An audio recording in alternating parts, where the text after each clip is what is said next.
रात के 10 बज चुके हैं और मैं हूं आप सभी का अपना शावेज़ मलिक और हाजिर हूं आप लोगों के सामने फिर से एक क्राइम की कहानी को लेके, एक क्राइम की घटना को लेके। अच्छा दोस्तों, आए दिन मैं आप लोग को कहानियां सुनाता हूं और इसमें मोस्टली अगर आप लोग देखते हैं तो 60 से 70% के आसपास जो कहानियां होती हैं वो अवैध संबंधों पे होती हैं। दोस्तों, अवैध संबंधों पे जो कहानी सुनाई जाती है उसका मतलब ये नहीं होता है कि अवैध संबंधों की कहानियाँ सुना दी, लोगों को इन्जॉयमेंट आ गया ये वो, बल्कि अवैध संबंधों को कहानी सुनाने के पीछे का एक बड़ा रीज़न होता है। क्योंकि दोस्तों, इस समय जो क्राइम हो रहा है उसमें क्राइम में मोस्टली अवैध संबंध ही सामने आ रहे हैं। तो अगर समाज में कुछ चीज़ें चल रही हैं, कुछ जहर घुल रहा है, तो हो सकता है कि इस तरीके की कहानी सुनाकर और उसका अंजाम क्या होता है लोगों तक जब ये पता चले तो लोग इस तरीके की हरकतें करने से बाज आ जाएं। दोस्तों, एक बहुत पुरानी कहावत है, अगर मैं आपको एक्सप्लेन करूं तो वो कहावत ये है कि अगर आपका धन गया तो मानो आपका कुछ भी नहीं गया। क्योंकि आज धन है तो कल आप कमा लेंगे, आप पैसा कमा लेंगे, अच्छे से कमा लेंगे। आपका स्वास्थ्य अगर बिगड़ा हुआ है तो मानो कुछ गया। यानी स्वास्थ्य को भी ठीक रखना ज़रूरी है, लेकिन फिर भी आज आप अस्वस्थ हैं तो कल स्वस्थ हो जाएंगे। लेकिन अगर आपका चरित्र चला गया तो सब कुछ चला गया।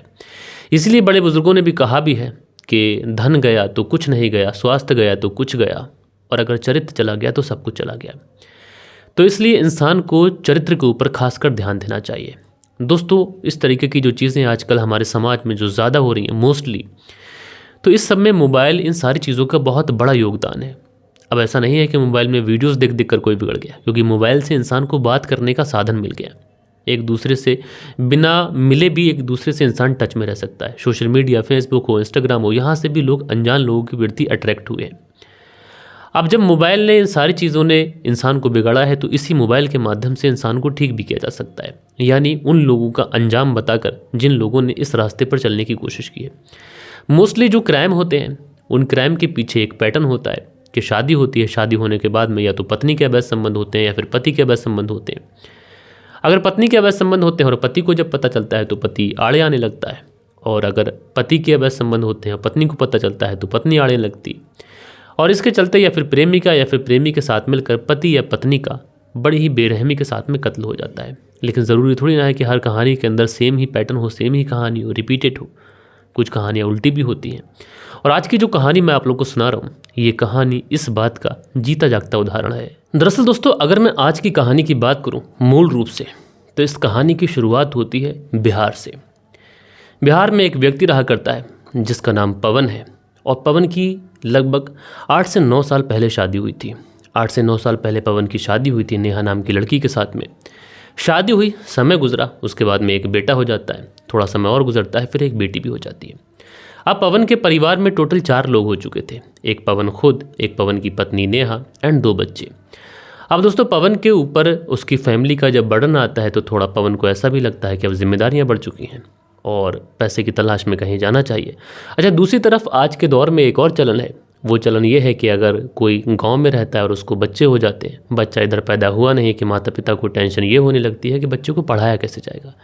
क्योंकि उन लोगों को लगता है कि गांव के अंदर शिक्षा की व्यवस्था जो है वो उतनी अच्छी नहीं है शहर के मुकाबले। इसलिए गांव में आस पड़ोस के लोगों में कोई स्कूल जो है आस पड़ोस के इलाकों में कोई अच्छा दिखाई पड़ता नहीं है। तो कई कबार केसेस में मैंने ऐसा भी देखा है कि जो महिला होती है, चाहे पति कहीं भी रहता हो, तो वो किराए का कमरा लेकर बस अपने बच्चों को पढ़ाने के लिए शहर में रहने लगती है, गांव से तकरीबन 100-150 किलोमीटर दूर। और ऐसा कई केसेस में मैंने देखा है। अच्छा दोस्तों, ये लोग इस तरीके से स्कूल के बहाने शहर में शिफ्ट होना चाहते हैं। जबकि हम भी पढ़ते थे तो उस दौर में तो स्कूलिंग इतनी अच्छी भी नहीं थी, फिर भी गाँव से आप देखेंगे तो IPS, डॉक्टर्स, ये सारे लोग निकलते थे। आज के दौर में तो शहर से भी इतने नहीं निकलते। तो उसके बाद में जब पवन और उसकी पत्नी नेहा को ये लगता है कि बेटा 5 साल का हो चुका है और इसकी शिक्षा के लिए अच्छी जगह, अच्छा स्कूल होना चाहिए। दूसरी तरफ ये थी कि पैसों की भी किल्लत थी, चला जाए तो कहाँ चला जाए, ऐसी जगह जाया जाए जहाँ पर पैसा भी कम जाए और बेटी की शिक्षा भी हो सके।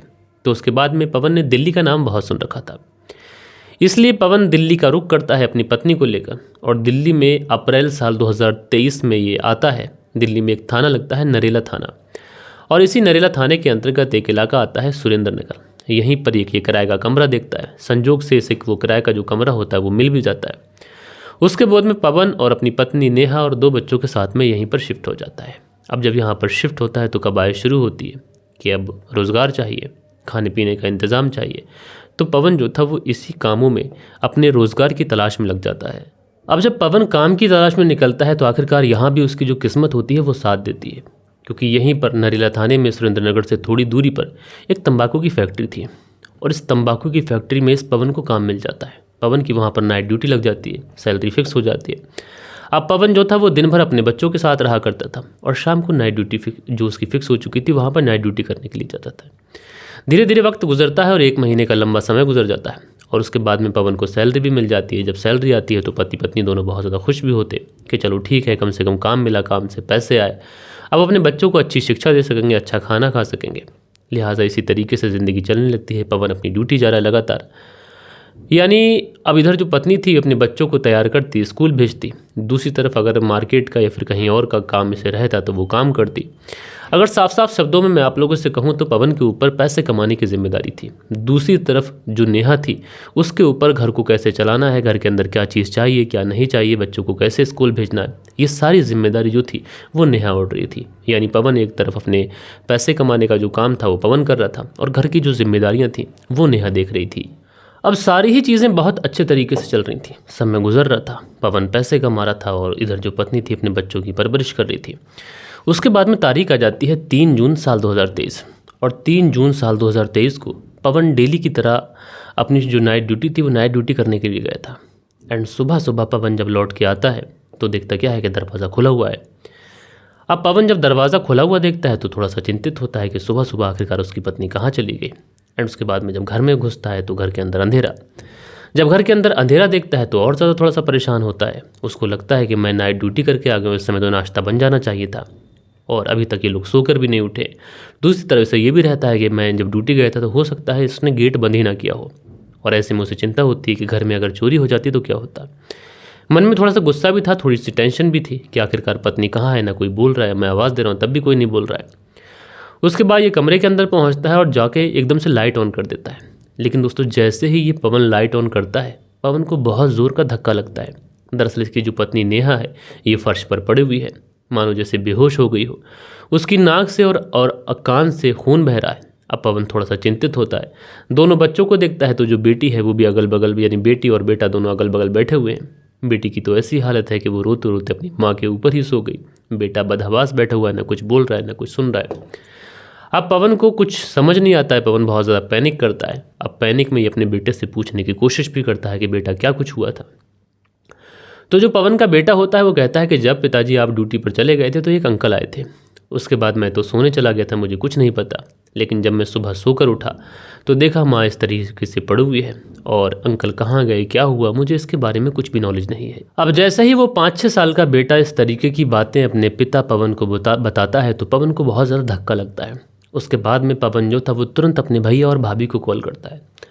भैया भाभी को कॉल करने के बाद में सारी बात सिलसिलेवार तरीके से बताता है कि इस तरीके से मैं नाइट ड्यूटी गया था, सुबह जब लौट के आया तो मैंने देखा कि नेहा ज़मीन पर पड़ी हुई, बच्चे दोनों अगल बगल बैठे थे, बेटी रोते रोते माँ के ऊपर ही सो गई, बेटा बैठा हुआ था। बेटे से मैंने पूछा कि क्या हुआ तुम्हारी माँ के साथ में, तो बेटे ने बताया कि एक अंकल आए थे। उसके बाद में पता नहीं क्या हुआ, मैं सुबह सो कर उठा तो माँ इस तरीके से पड़ी हुई थी। अब जैसे ही वो भैया भाभी इस तरीके की बात सुनते हैं वो तुरंत कहते हैं कि देखो जो होना था सो तो हो गया, लेकिन अब तुम्हें तुरंत पुलिस के पास जाना चाहिए क्योंकि ये जो मामला है ये लूटपाट का और चोरी डकैती का मामला लग रहा है और कत्ल का मामला लग रहा है, तो ऐसे में तुम्हें ज़रा भी देर करनी नहीं चाहिए। उसके बाद में 8:45 पर नरेला पुलिस थाने में कॉल पहुंचती है। कॉल कर ये सारी बात पवन जो था वो बताता है। नरेला थाने की पुलिस पहुंचती है। पुलिस पहुंचने के बाद में जब पुलिस देखती है जाकर तो देखती क्या है कि नेहा जो है वो ज़मीन पर पड़ी हुई है, बच्चे अगल बगल बैठे हुए हैं, जो पति पवन है वो एक कोने में बैठा रो रहा है। यानी घर की खुशियों को न जाने किसकी नज़र लग गई। उसके बाद में पुलिस उस डेड बॉडी को अपनी कस्टडी में लेती है, सीधा उसे पोस्टमार्टम के लिए भेज देती है। इधर डेड बॉडी को पोस्टमार्टम के लिए भेजा जाता है, इधर पुलिस घर वालों को जो था वो उस कमरे से बाहर निकालती है एंड उस कमरे को बहुत ही बारीकी के साथ में चेक करती है। अब इधर इस कमरे को पुलिस वाले बहुत ही बारीकी के साथ में चेक कर रहे हैं। इधर पवन से पूछताछ भी की जाती है कि क्या कुछ हुआ था, तो पवन वही बातें पुलिस को बताता है जो उसने अपने भैया भाभी को बताई थी। पवन ने कहा कि मैं ड्यूटी करने के लिए गया था, नाइट ड्यूटी करता हूँ एक तंबाकू की फैक्ट्री में। जब वहाँ से सुबह सुबह लौट के आया तो गेट खुला हुआ था। गेट खुला हुआ देखा तो अंदर घुसा, अंदर देखा कि तो लाइट ऑफ थी। लाइट जैसे ही मैंने खोली तो पत्नी को इस तरीके से देखा। तो जो मेरा 5-6 साल का बेटा है वो बता रहा है कि एक अंकल आए थे और उसके बाद में इस तरीके से सारी चीज़ें हो गई। अब पुलिस वाले जब ये बात को सुनते हैं कि 5 साल का बेटा बता रहा है, यानी एक 5 से 6 साल का बेटा जो था वो इस पूरे कत्ल का चश्मदीद था। लेकिन इस 5 से 6 साल के बेटे के ऊपर पुलिस पूरी तरीके से इत्तेफाक भी नहीं कर सकती थी, क्योंकि पुलिस को ऐसा लगा कि अगर इस बच्चे से पूछताछ की जाएगी तो हो सकता है कि ये बच्चा बाद में बात को बदल जाए, या फिर ये भी हो सकता है कि बच्चा कुछ कह रहा हो और इन सारी चीज़ें हो ना। लिहाजा पुलिस ये सारी चीज़ें तो सुनती है, लेकिन उसके बाद में पुलिस फॉरेंसिक टीम को बुलाती है।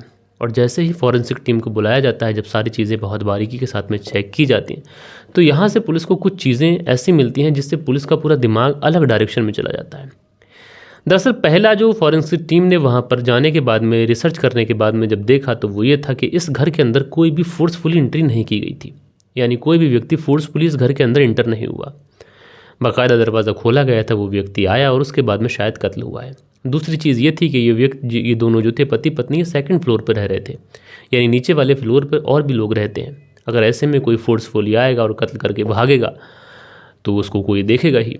एंड तीसरी चीज़ पुलिस को ये दिखाई पड़ती है कि ये जो महिला थी, इसकी डेड बॉडी पे जो प्री मॉर्टम में जो चीज़ें आई थी वो ये थी। प्री मॉर्टम होता है कि पोस्टमार्टम से पहले एक प्री मॉर्टम, यानी बॉडी का एक तरीके से अच्छे तरीके से देखा जाता है कि इस पर क्या बॉडी पे कोई मार्क्स, कुछ ऐसी इंजरीज कुछ दिखाई पड़ रही हैं या फिर नहीं दिखाई पड़ रही हैं। तो जो प्री मॉर्टम रिपोर्ट थी उसमें भी यही था कि इस महिला ने मरने से पहले बहुत ज़्यादा संघर्ष किया था, यानी ये चीज़ साफ थी कि कत्ल सोते समय नहीं हुआ था, बल्कि ये महिला जाग रही थी। अब उसके बाद में पुलिस को ये सारी चीज़ें मिलती हैं, मोटा मोटी 3-4 इनपुट पुलिस को मिलते हैं। एंड अगेन पुलिस वाले जो थे वो पवन से भी पूछताछ करते हैं, क्या तुम्हारी किसी के ऊपर कोई शक या किसी से कोई दुश्मनी। बाकी के अन्य लोगों से भी बारी बारी से पूछताछ की जा रही है, यानी पुलिस इस पूरे मामले में गहनता से छानबीन कर रही है। लेकिन जो इधर पवन था, ये पुलिस से यही कहता है कि साहब, हमारे घर पर ना किसी का आना जाना था, और क्योंकि हमें आए हुए महज अभी 1 से 1.5 महीना हुआ है, तो इस 1 महीने में ना हमारी किसी से इतनी ज़्यादा करीबी कोई दोस्ती हुई जो कोई आकर हमारे घर पर बैठे। अब जैसे ही ये सारी बातें पवन पुलिस को बताता है, तो पुलिस का जो दिमाग था ये अलग ही डायरेक्शन में चला जाता है। अब उसके बाद में पुलिस वाले 2-3 चीज़ें करते हैं। सबसे पहले तो पुलिस वाले इस पूरे एरिया के सीसीटीवी फुटेज खंगालते हैं। इत्तेफाक से जब पुलिस वाले सीसीटीवी फुटेज खंगालते हैं, जो कि दिल्ली जैसे शहर में आम तौर पे कई जगहों पर, दुकानों पर या फिर किसी के घर में सीसीटीवी कैमरास होते हैं। अब जैसे ही पुलिस वाले सीसीटीवी कैमरास खंगालते हैं, तो उसमें एक ऐसा व्यक्ति दिखता है जो इनके घर की तरफ आ रहा था। अब जैसे ही वो व्यक्ति दिखता है, पुलिस वाला उसका जो क्लिप थी, उसका जो फोटोग्राफ्स था वो निकालते हैं और उसके बाद में इस पवन को दिखाते हैं, क्या तुम इस व्यक्ति को जानते हो, क्योंकि यही व्यक्ति तुम्हारे घर में आया था। अब जैसे ही पवन उस फोटोग्राफ्स को देखता है, वो तुरंत इनकार कर देता है, कहता है साहब मैं ऐसे किसी भी व्यक्ति को नहीं जानता। अच्छा, पुलिस वालों के लिए मुश्किल ये भी थी कि शक्ल के आधार पर, क्योंकि शक्ल पुलिस वालों के सामने थी, लेकिन शक्ल के आधार पर दिल्ली जैसे शहर में उस व्यक्ति को ढूंढ निकालना ये पुलिस के लिए बड़ा मुश्किल था। और अगर वो व्यक्ति कातिल है तो हो सकता है वो क्राइम वाली जगह से बहुत ज़्यादा दूर चला गया हो। तो ऐसे में पुलिस दिल्ली जैसे शहर के अंदर महज शक्ल के आधार पर उस व्यक्ति का डाटा निकाल ले, ये बड़ा मुश्किल था। लिहाजा फिर पुलिस वालों को ऐसा रियलाइज़ होता है कि हो सकता है कि ये जो व्यक्ति है, चूँकि घर के अंदर कोई फोर्सफुली एंट्री नहीं हुई थी, यानी ये बात हो सकती है कि नेहा ने दरवाज़ा खोला हो। अब ये व्यक्ति नेहा के घर पे आया था, तो हो सकता है कि इस व्यक्ति का नेहा के साथ में कोई संबंध हो, या फिर नेहा इस व्यक्ति को जानती हो अच्छी तरीके से, और ऐसा कोई रिश्ता इन दोनों के बीच में हो जो शायद पति को ना पता हो। इसलिए पुलिस वाले जो थे, अब इस पूरे केस को सुलझाने के लिए सबसे पहले नेहा के मोबाइल नंबर की कॉल डिटेल्स निकालते हैं। और दोस्तों, जैसे ही नेहा की कॉल डिटेल्स खंगाली जाती हैं, तो इस कॉल डिटेल्स में एक ऐसा नंबर मिलता है जिसमें नेहा बार बार बात करती थी। ये नंबर होता है अनिल साहू उर्फ अर्जुन नाम के व्यक्ति का। अच्छा, अनिल साहू उर्फ अर्जुन नाम के व्यक्ति की लोकेशन वगैरह खंगाली जाती है, तो पता चलता है कि ये तो दिल्ली का ही रहने वाला है, लेकिन दिल्ली में कहाँ का रहने वाला है ये पुलिस के लिए बड़ा मुश्किल था। जो नंबर था वो नंबर भी स्विच ऑफ था, उसकी लास्ट लोकेशन पर भी जाके देखा तो वहाँ पर भी वो नहीं मिला।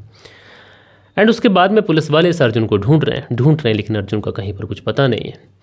लिहाजा फिर पुलिस को पता चलता है कि अनिल साहू उर्फ अर्जुन नाम के व्यक्ति के नाम पे अभी हाल ही में पुलिस के अंदर एक कंप्लेंट की गई थी। जब पुलिस खंगालती है तो पता चलता है कि अनिल साहू उर्फ अर्जुन, ये तो अलग अलग 10 मामलों के अंदर ऑलरेडी इसके ऊपर एफआईआर हो चुकी थी, जिसमें कुछ मामलों में इसने सज़ा भी पाई थी और कुछ में ये निर्दोष साबित हुआ था। जब पुलिस को वो सारा रिकॉर्ड मिलता है तो उसमें इसका एड्रेस, सारी चीज़ें, सारी लोकेशन ऑलरेडी मेंशन थी। तो पुलिस वो सारे और एड्रेस, लोकेशन लेकर वहाँ पर दबिश डालती है एंड वहाँ से इस अनिल साहू उर्फ अर्जुन को गिरफ्तार करती है। और दोस्तों, इसे गिरफ्तार कर पुलिस थाने लेके आया जाता है और जब इससे पूछताछ की जाती है तो अनिल साहू उर्फ अर्जुन जो कहानी सुनाता है, यकीनन दोस्तों ये कहानी जो नेहा का पति पवन था उसके लिए कई मौत के बराबर थी। ये कहानी वाकई रिश्तों को शर्मसार करने वाली थी, रिश्तों को तार तार करने वाली थी। दरअसल पवन और नेहा अब से तकरीबन जब 1 से 1.5 महीना पहले यहाँ पर दिल्ली के इसी नरेला सुरेंद्रनगर में आकर रहने लगे थे, तो चूंकि पवन की नाइट ड्यूटी थी और कई बार ऐसा होता कि उसकी दिन की भी ड्यूटी हुआ करती थी, तो जब नाइट ड्यूटी हुआ करती थी तो पत्नी अकेली हुआ करती थी, घर में अकेले ही समय गुजारती। और कई बार ऐसा होता कि पति दिन को भी ड्यूटी जाता। जब पति दिन को ड्यूटी जाता तो अगर पत्नी को कुछ चाहिए नेहा को, तो मार्केट जाती, खरीदारी करती। और इस दौरान उसकी कई लोगों से मुलाकात हुई। जब कई लोगों से मुलाकात हुई तो उसमें एक व्यक्ति अनिल साहू उर्फ अर्जुन भी था। अच्छा, अनिल साहू उर्फ अर्जुन से जब इसकी मुलाकात होती है तो ये उसको अपने बारे में बताती है कि वो यहाँ पर नए शिफ्ट हुए हैं, पति तंबाकू फैक्ट्री में नौकरी करते हैं। ऐसे में लोग एक दूसरे से हमदर्दी बहुत जताते हैं। इसलिए अनिल साहू उर्फ अर्जुन ने कहा कि ठीक है, लेकिन तुम इस इलाके में नई हो और अगर तुम्हें कभी भी किसी भी सामान की या किसी भी चीज़ की ज़रूरत पड़े तो तुम मुझे पुकार लेना। और उसके बाद में ये दोनों एक दूसरे से नंबर एक्सचेंज कर लेते हैं। अब दोस्तों जब नंबर एक्सचेंज कर लेते हैं तो उसके बाद में इन दोनों के बीच में बातचीत शुरू हो जाती है। और दोस्तों बातचीत कुछ इस कदर इन दोनों के बीच में शुरू होती है कि महज 15 दिन के अंदर ये जो रिश्ता होता है अनिल साहू और नेहा का, ये बिस्तर तक पहुंच जाता है। उसके बाद में आए दिन शारीरिक संबंध बनने लगते हैं। पति जब कभी भी ड्यूटी जाता, नेहा उसको घर बुला लेती, पूरी रात उसके साथ में रहती पति पत्नी की तरह, और सुबह को अपने पति के आने से पहले ही उसको वापस भेज देती। इसी तरीके से चलता रहता है। लेकिन इसी बीच में अनिल साहू उर्फ अर्जुन को ऐसा रियलाइज़ होता है कि नेहा की ज़िंदगी में मैं ही अकेला नहीं हूँ, बल्कि नेहा की ज़िंदगी में कुछ और पुरुष भी हैं। अच्छा, इस बारे में अनिल साहू उर्फ अर्जुन जो था वो नेहा से बात भी करता है कि मुझे पता चला है कि तुम्हारे और लोगों के साथ में भी संबंध है। तो नेहा यहाँ पर कहती है कि देखो मेरा ऑलरेडी पति है, मैं अगर अपनी पति की हूँ और उन्हें धोखा दे सकती हूँ तो फिर तुम मेरे कौन हो, बॉयफ्रेंड की तरह रहो। अगर मेरी ज़िंदगी में कोई है या फिर कोई नहीं है उससे तुम्हें क्या मतलब, ऐसे तो मेरी ज़िंदगी में मेरा पति भी है, उससे तुम्हें मतलब होना चाहिए। यानी इस बात को लेकर नेहा साफ कर देती है कि तुम बॉयफ्रेंड की तरह रहो, मैं किससे मिलती हूँ, कहाँ उठती हूँ, कहाँ बैठती हूँ, किससे संबंध बनाती हूँ, इससे सब तुम्हें कोई मतलब नहीं है। लिहाजा अनिल साहू और नेहा के बीच में इस बात को लेकर काफ़ी ज़्यादा झगड़ा भी होता है। और इसी के तहत 2 जून साल 2023 को जब नेहा का पति ड्यूटी जाता है, उसी समय अनिल साहू नेहा से मिलने के लिए उसके कमरे पर पहुंचता है। और फिर इसी बात को लेकर दोनों के बीच में झगड़ा हो जाता है। जब दोनों के बीच में झगड़ा हो जाता है तो उसी समय अनिल साहू जो था वो नेहा को कत्ल कर देता है, उसका गला दबाता है, उसके बहुत ज़्यादा उसकी पिटाई करता है। कत्ल करने के बाद में डेड बॉडी को वहीं पर फेंकता है और वहाँ से 9 तो 11 हो जाता है। ज़रा सोचिए दोस्तों, जब इस तरीके से पूरे केस का खुलासा होता है तो नेहा के जो पति जिनका नाम पवन था, जो दिल्ली अपनी पत्नी और अपने बच्चों के अच्छे भविष्य के लिए शिफ्ट हुए थे, उनके दिल पर क्या बीती होगी कि उनकी पत्नी के उनके अलावा भी किसी और से, बल्कि एक नहीं अनगिनत लोगों से अवैध संबंध थे। ये यकीनन दोस्तों पवन के लिए बहुत बड़ा मुश्किल का दौर था। एक तो उसकी पत्नी चली गई एंड दूसरी तरफ पत्नी के बारे में कुछ इस तरीके की चीज़ें पता चलना। तो बहरहाल ये थी दोस्तों पूरी कहानी। आप लोग इस पूरी कहानी के अंदर सबसे ज़्यादा जिम्मेदार किसको मानते हैं, और अनिल साहू उर्फ अर्जुन को क्या उस महिला का कत्ल करना चाहिए था, जबकि वो भी उसके साथ में नाजायज़ ताल्लुकातों में था, तो ऐसे में क्या उसको कानून हाथ में लेकर कत्ल करना चाहिए था। अब उसके किए की सज़ा भी उसे मिलेगी और दोस्तों वो अपनी तमाम ज़िंदगी अब जेल में गुजारेगा। तो आप लोग इस पूरी कहानी के बारे में जो भी बोलना चाहें कमेंट्स करके आप लोग बताइएगा। बाकी दोस्तों कल के दिन आप लोग के कुछ कमेंट्स भी हैं, वक्त होता है कि आप लोग के कमेंट्स पढ़ लिए जाएं। सो दोस्तों कल जो आप लोगों के कमेंट्स आए थे और मैं आज वीडियो लगभग 12 बजे दिन में शूट कर दे रहा हूँ, तो ऐसे में 12 बजे के बाद वाले जो कमेंट्स आएंगे वो मिस हो जाएंगे, तो आप लोग शिकायत मत करिएगा। श्रीनिधि लिखते हैं मलिक भाई रिश्तों पर भरोसा करना स्टोरी सुनकर डर लगता है, गुड नाइट, मेरी दुआएं आपके साथ हैं। तो श्रीनिधि जी आपका बहुत बहुत शुक्रिया। प्रियंका सिंह है लिखते हैं कहानी बढ़िया थी भैया, तो प्रियंका सिंह जी आपका शुक्रिया। लाइक अब्बास जो लिखते हैं गुड भैया, तो लाइक अब्बास जी शुक्रिया। दिनेश कुमार है लिखते हैं बहुत बढ़िया कहानी है, तो दिनेश कुमार जी आपका शुक्रिया। दिनेश कुमार आगे हार्ट बनाते हैं, मंसूरी भाईजान हैं जो हार्ट बनाते हैं, शुक्रिया। दिनेश कुमार लिखते हैं मलिक भाई आपकी कहानी बहुत बढ़िया होती है, तो दिनेश कुमार जी शुक्रिया। अल वफा करके हैं जो एक इमोजी बनाते हैं, शुक्रिया आपका। सुरेंद्र शर्मा है लिखते हैं नमस्कार मलिक भाई साहब, सॉरी इनका नाम है सुरेंद्र कुमार, श्री विजयनगर राजस्थान से, तो सुरेंद्र शर्मा जी आपका बहुत बहुत शुक्रिया, नमस्कार भैया। मंसूरी भाईजान लिखते हैं भाई जी हवस में इंसान इतना अंधा हो जाता है कि पता नहीं कब हैवान बन जाता है। मंसूरी भाईजान जी आपने बहुत अच्छी बात कही, शुक्रिया आपका। प्रियंका सिंह है हार्ट बनाती है, शुक्रिया। लईक अब्बास है लिखते हैं अल्लाह ताला आपको कामयाबी अता फरमाए, तो लईक अब्बास जी आपका शुक्रिया। मंसूरी भाईजान है लिखते हैं भाई जी हम आपकी कहानी को सऊदी अरब से सुनते हैं, तो मंसूरी भाईजान जी शुक्रिया आपका। उसके बाद में मुजव्वर मुफीद करके आईडी है लिखते हैं मुफीद मुजव्वर फ्रॉम सऊदी अरबिया, आपकी अंदाज़ बयां बहुत दिलकश है, मैं बहुत सवाल से आपकी कहानी सुनता हूँ, अल्लाह आपको और तरक्की दे। तो भाई शुक्रिया आपका। उसके बाद में अगला जो कमेंट्स है ये कटवे प्रदीप करके है, हार्ट बनाते हैं, शुक्रिया प्रदीप जी। दिनेश कुमार लिखते हैं मलिक भाई वाइफ भी मेरी आपकी वीडियो पसंद करती हैं, तो आपकी जो वाइफ दीप हैं उनको भी मेरा नमस्कार बोलना, शुक्रिया। अब्दुल मुस्तकी हैं, लिखते हैं अब्दुल मुस्तकी आलम, अस्सलाम वालेकुम जान भाई जान, I am living Dubai watching nice your story. तो भाई आपका बहुत बहुत शुक्रिया अब्दुल मुस्तकी। जावेद अंसारी हैं, लिखते हैं सलामत रहिए मलिक भाई, कहानी अच्छी सुनाइए, बहुत बहुत शुक्रिया। फिरोज़ खान हैं, लिखते हैं फिरोज़ अहमद कहानी सुनते हैं, शुक्रिया। प्रियंका सिंह हार्ट बनाती हैं, शुक्रिया। उसके बाद में MR हेमंत हैं, लिखते हैं very nice story, Rajesh Kumar Meghbhal Kota Rajasthan से सुनते हैं। तो राजेश कुमार मेघवाल कोटा राजस्थान से हमारी कहानी सुनते हैं, भाई आपका बहुत बहुत शुक्रिया। दिनेश कुमार हैं, लिखते हैं nice one dear good luck. तो दिनेश कुमार जी शुक्रिया आपका। लईक अब्बास हैं, लिखते हैं गुड जॉब शाबिज भाई। लईक अब्बास गुलिस्तानाज बागपत यूपी से, बहुत बहुत शुक्रिया। उसके बाद में लईक अब्बास लिखते हैं गुड जॉब शाबिज भाई। तो लईक अब्बास जी शुक्रिया आपका। लईक अब्बास आगे लिखते हैं अस्सलाम वालेकुम शाबिज भाई, nice story. Laeeq Abbas Gulistanaz Baghpat UP से कहानी सुनते हैं, शुक्रिया। प्रियंका सिंह जी कमेंट्स करती हैं, शुक्रिया। उसके बाद में दिबाग खैरा हैं, लिखते हैं जंगल में कबाड़ बनने कौन जाता है भाई। जंगल में बहुत सारे लोग कबाड़ बीनने जाते हैं। जंगल का मतलब जैसे रोड किनारा था, मतलब आबादी उधर नहीं थी, लोग जाते हैं कुछ बॉटल्स या फिर ऐसा कुछ। उसके बाद में प्रकाश राज हैं, लिखते हैं नमस्कार सर जी, बेंगलोर से कहानी सुनते हैं। नसीर अहमद लिखते हैं अस्सलाम वालेकुम शाबिज भाई। भाई वालेकुम सलाम, शुक्रिया। मंसूरी भाईजान लिखते हैं भाई जी अधिकतर क्राइम अवैध संबंध और जब सोशल मीडिया आया है सबसे ज़्यादा क्राइम हो रहे हैं। तो क्राइम पहले भी होते थे लेकिन सोशल मीडिया आने की वजह से ये क्राइम पता चल पा रहे हैं। उसके बाद में राशिद खान है, लिखते हैं नाइस स्टोरी, इसमें गलती औरत की है लेकिन लड़के की बाप की भी गलती है, उसे अपने लड़के को अपने साथ नहीं रखा। शुक्रिया भाई आपका, आपने अपना कमेंट्स किया। लाइव फैक्ट है, लिखते हैं मन व्याकुल नहीं होता, कलयुग है, ऐसी कहानियाँ सुनकर इसी रास्ते पर चलने लगते हैं कि जब के सास को लेकर भाग गया, नहीं बिगड़ा तो कुछ पीछे होड़ लग जाती है। लाइव फैक्ट करके कमेंट्स करते हैं भाई, लेकिन इंसान इस तरीके की चीज़ों को, कहानी को सुनकर उस तरीके की चीज़ें लाता है, लेकिन उसका अंजाम क्यों नहीं सोचता? अंजाम भी सोचना चाहिए ना उसको। उसके बाद में कतवा प्रदीप हैं, लिखते हैं कर्नाटका हुबली से सुनते हैं कहानी, शुक्रिया। सुनील त्यागी हैं, लिखते हैं नमस्कार भाई साहब, रेणु सुनील त्यागी शाहनाबुल शहर से सुनते हैं, शुक्रिया आपका। प्रियंका सिंह हैं, लिखते हैं कैसी कैसी माँ है, ऐसी माँ को कलंक होती है, समाज के लिए अपने बच्चों को वो नहीं हुई तो फिर किसी और की क्या होगी। तो प्रियंका सिंह जी आपने बहुत अच्छी बात कही, शुक्रिया आपका। उसके बाद में संगीत शर्मा है, लिखते हैं गुवाहाटी की स्टोरी है, हमारे गांव के पास में ही है जी, शुक्रिया आपका। लईक अब्बास हैं, लिखते हैं वो माँ नहीं डायन है, आपके दोनों चैनल सुनते हैं हम आप। तो लईक अब्बास जी शुक्रिया आपका। उसके बाद में स्माइलिंग बीवर करके है, लिखते हैं अस्सलाम वालेकुम भाईजान, शुक्रिया आपका। दिनेश कुमार हैं, लिखते हैं मलिक भाई नमस्कार। तो भैया नमस्कार, कैसे हैं? उसके बाद में असगर हैं, असगर शेख, लिखते हैं सर अस्सलाम वालेकुम भाई, कैसे हो? वालेकुम सलाम, मैं ठीक हूँ भाई। उसके बाद में साहिल हैं, साहिल लिखते हैं कैसे हो भाई, मैं ठीक हूँ। उसके बाद में मंसूरी भाईजान लिखते हैं अस्सलाम वालेकुम भाई जी, क्या हाल चाल है मलिक साहब? ठीक हूँ मैं। निज़ामुद्दीन अहमद लिखते हैं आप सीधे मुद्दे पर आया करो, वक्त की कीमत ज़्यादा है।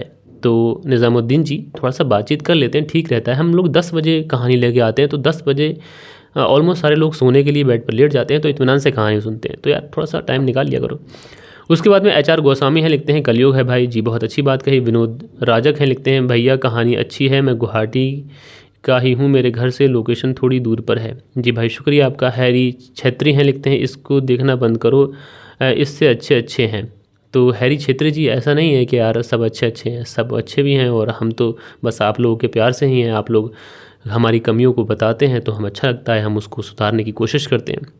तो लोगों से यार ऐसी बात मत कहो। लईक अब्बास लिखते हैं वो माँ नहीं डायन थी। तो लईक अब्बास जी शुक्रिया। हैरी छेत्री हैं, उस्मान सैफी से सीख कैसे कहानी सुनाते हैं। उसके बाद में प्रियंका सिंह हैं, लिखते हैं भैया कैसे हैं और आपकी बेटी कैसी हैं, भाभी जी कैसी हैं? सब ठीक हैं। उसके बाद में इनके कमेंट्स पे कुछ रिप्लाई भी हैं, और भैया कैसे हैं और आपकी बेटी कैसी है, भाभी जी कैसी हैं? सब ठीक हैं बहन। उसके बाद में good night sweet dream Dilip Amrohe लिखते हैं। उसके बाद में लईक अब्बास जी कमेंट्स करते हैं, श्याम कुमार जी कमेंट्स करते हैं। सो दोस्तों ये कुछ प्यारे प्यारे कमेंट्स थे जो कल के दिन आप लोगों ने किए थे। अच्छा, बहुत सारे लोग एतराज़ करते हैं, कमेंट्स पढ़ते हैं। दोस्तों मैं अपने सारे व्यूवर्स को अपने समान मानता हूँ, सबको बहुत ज़्यादा रिस्पेक्ट देता हूँ, बल्कि बड़े यूट्यूबर ऐसे होते हैं कि किसी का कमेंट्स तक नहीं पढ़ते। तो ऐसे में आप किन के साथ जाना चाहेंगे? उन लोगों के साथ में जो आपको अहमियत नहीं देते, या फिर उसके साथ में जो आपको अपनी फैमिली समझते हैं। बाकी दोस्तों इस तरीके की कहानी सुनाने का मतलब यही होता है कि इंसान इन कहानियों से ये सबक सीख सके कि इस तरीके के क्राइम करने का अंजाम क्या होता है। बाकी दोस्तों आप लोग सलामत रहें, अपना ख्याल रखें, देश का ख्याल रखें, परिवार के रिश्तों की अहमियत को समझें। मिलते हैं दोस्तों कल के दिन, जब तक के लिए जय हिंद, जय भारत।